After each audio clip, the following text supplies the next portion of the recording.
동생 요셉을 향한 형들의 시기 질투는 드디어 동생을 죽이려고 공모하는 단계까지 나아갑니다.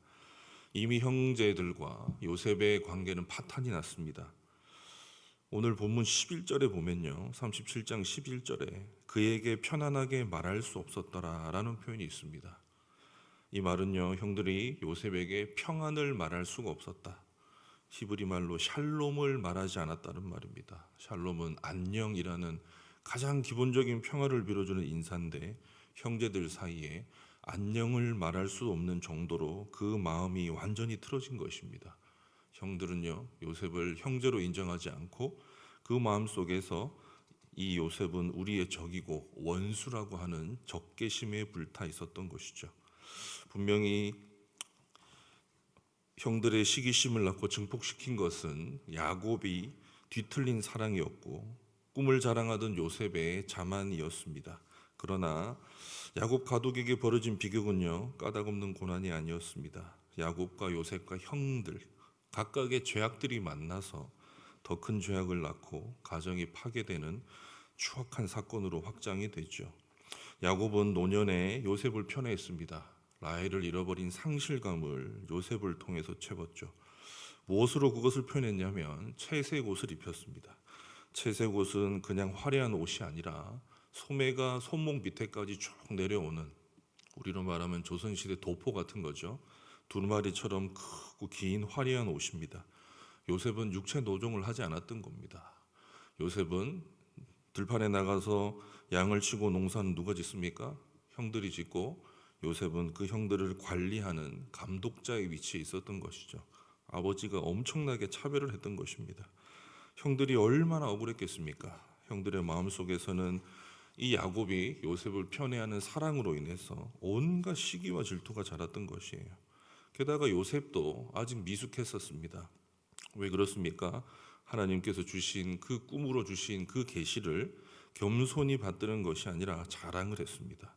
아직 요셉은요, 그 꿈이 훗날 자기 가족들을 섬기는 꿈이 될 것이라고는 생각하지 않습니다. 자기가 어떻게 돼요? 형들보다 높아지고 나아가서 부모보다 높아질 거라고 생각을 하고 있는 것이었죠. 요셉은 헌신하고 책임지는 사랑을 모른 채 은혜를 모르는 독선에 빠져 있었던 것입니다.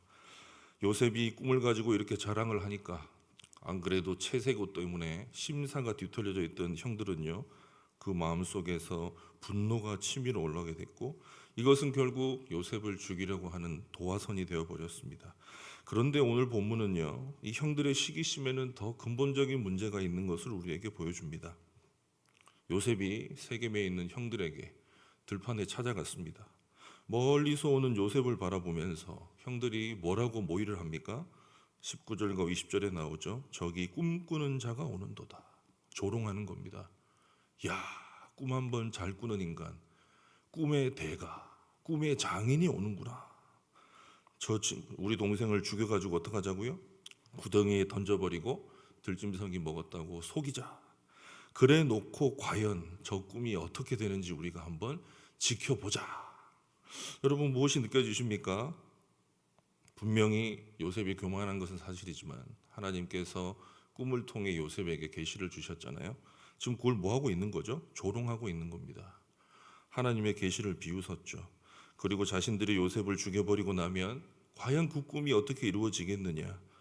아무리 하나님이 요셉을 높인다고 해도 우리가 죽여버리면 어떻게 할 거야. 이 가문의 주인이 누굽니까? 자신들이죠. 하나님의 주권에 도전하고 있는 것입니다. 형들의 시기심의 근원은요, 단지 야곱의 뒤틀린 사랑, 요셉의 동생의 교만함이 아니라 그 내면 속에서는 하나님을 가볍게 여기고 하나님의 주권에 도전하는 교만이 싹트고 있었던 것이죠. 얼마나 이들의 분노가 사악한 것이었는지 23절에 보면 요셉에게 뭐라고 합니까? 요셉의 옷, 곧 그가 입은 채색 옷을 벗겨버립니다. 여러분, 여기서 벗기다는 말은 그냥 벗겼다는 것이 아니라 사냥꾼이 마치 짐승을 잡아서 가죽을 벗기는 것처럼 전쟁터에 나간 군대가 마을을 약탈하듯이 마치 요셉을 죽여 마땅한 짐승처럼, 진멸해야 될 적군처럼 요셉의 정체성을 완전히 부정해버리고 그의 인격을 파괴했다는 말입니다. 더다가 이 형들의 이 시기심은 얼마나 무시무시한 죄로 변했는지 25절을 보면요, 동생을 구덩이에다가 던져놓고 뭐하고 있습니까? 옆에서 앉아서 음식을 먹고 있습니다. 구덩이에 동생을 던졌습니다. 요셉이 뭐라 그랬을까요? 형들 살려주십시오. 제가 잘못했습니다. 소리치고 있었을 것입니다. 그런데 어떻게 사람이 마치 마피아 영화에 나오는 조폭들이나 살인 청부업자들처럼 옆에서 사람이 살려달라고 빌고 있는데 태연하게 앉아서 식사를 나눌 수가 있습니까? 그 내면과 마음이 완전히 마비되어 있죠. 태연하게 앉아서 식사를 즐기는 그들의 모습에서는 죄책감이라고는 찾아볼 수가 없습니다. 오히려 범죄를 저질렀는데도 그들은 오히려 자신들의 계획이 실현되고 나니까 마음이 편안함을 느끼고 있었던 것입니다. 여러분, 언약 자손의 가문 안에 이런 무시무시한 죄악이 드러났습니다. 우리가 정말 무서운 영화에서나 볼 법한 일들이 터졌죠. 왜 이런 일을 하나님은 보이십니까?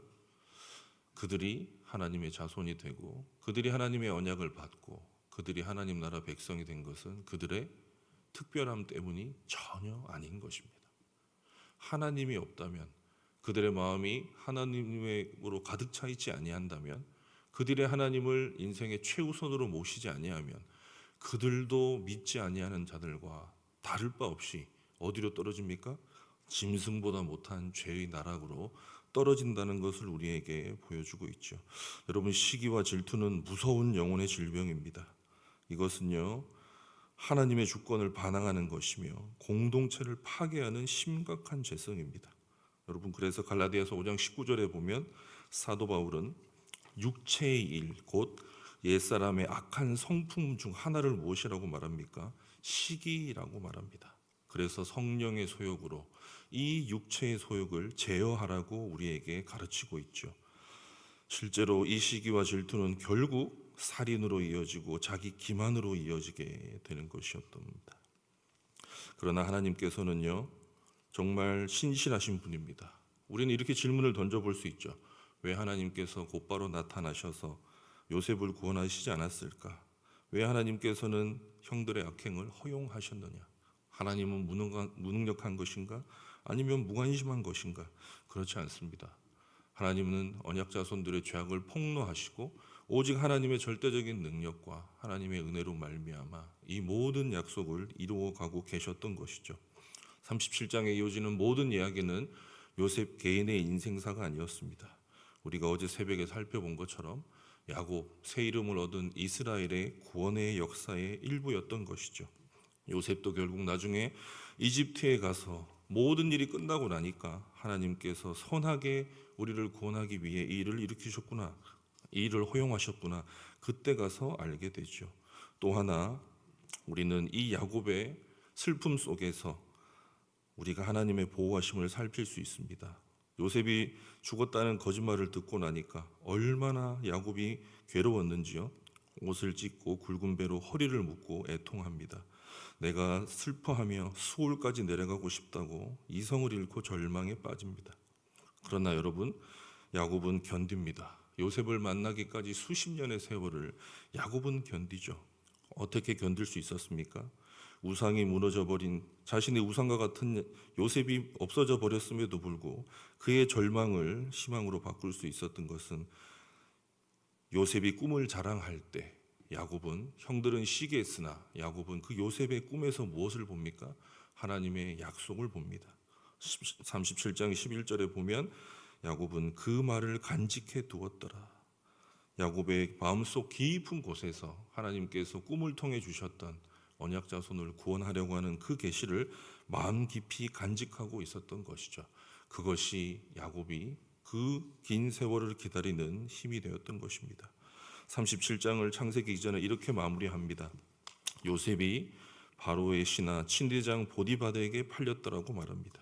그냥 읽어보면 노예로 팔렸구나, 비극적인 내용으로 끝나는 것 같지만 그렇지 않습니다. 고대 사회에서 노예는 노예시장으로 팔려가는데 하나님께서는 노예시장을 거치지도 않고 바로 파라오의 친위대장, 다시 말하면 이집트 제국의 중심부로 하나님께서 요셉을 인도하십니다. 그리하여서 하나님은 파라오의 왕궁으로 가는 지름길로 요셉을 인도하심으로써 훗날 언약 백성을 번창케 하시고 그들의 생명을 구원하는 놀라운 구원의 역사로 이 가족의 비극과 형들의 죄악을 바꾸어 버리고 계셨던 것이죠. 사랑하는 성도 여러분, 우리가 신앙생활 하면서 죄에 대한 깊이가 오히려 무뎌질 수 있습니다. 그러나 성경은 우리에게 끝끝이 말하고 있죠. 우리 안에 있는 우상과 싸우라고. 우리 안에 있는 우상에 직면할 때 진정한 신앙의 성숙이 일어난다고 말하고 있습니다. 무엇으로 우상과 싸웁니까? 우리의 죄악에도 불구하고 끝끝내 자신의 언약을 이루시는 하나님의 신실하신 은혜로 우리는 우상과 싸울 수 있습니다. 오늘 하루 우리 안에 있는 우상을 깊이 발견하시고 우상과 하나님의 은혜의 말씀으로 싸우는 놀라운 회개의 시간이 있기를 소원합니다.